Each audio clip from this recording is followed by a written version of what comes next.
আজকে আমাদের যে কাউন্টিং যেখানে হবে আমাদের আগামী 4 তারিখ স্ট্রং রুম, সেখানে পরিদর্শন করতে এসেছি।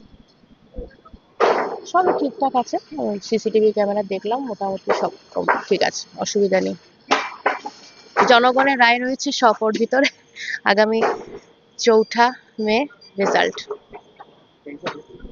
না, টেনশন হচ্ছে না, যেহেতু প্রথমবার আমি প্রার্থী হয়েছি, সেটাই নানা রকম অভিজ্ঞতা হচ্ছে।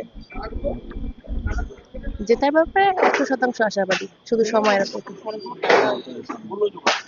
ওরা সবকিছুতে এখন আর কিচ্ছু নেই ওদের।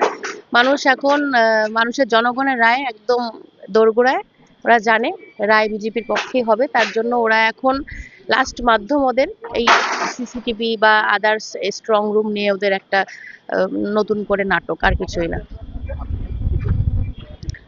আমি ঠিকঠাকই দেখলাম, অসুবিধা নেই। হ্যাঁ, আমার বাগদা বিধানসভার ক্যামেরা ঠিকঠাক চলছে, কোনো অসুবিধা নেই।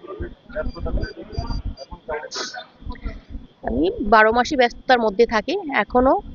যারা বাগদার কর্মী সমর্থক যারা রয়েছে দায়িত্বে, তাদের সাথে ফোনের মাধ্যমে কথা হচ্ছে, আলাপ আলোচনা হচ্ছে আগামী দিনে কিভাবে পদক্ষেপগুলো নেব, এইভাবেই চলছে।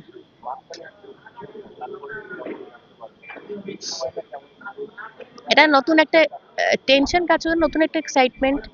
নতুন সরকার গঠন করবে, তার একটা নতুন দিশা সবার মনে দেখতে পাচ্ছে, আমিও সেরকম। ভালো লাগছে।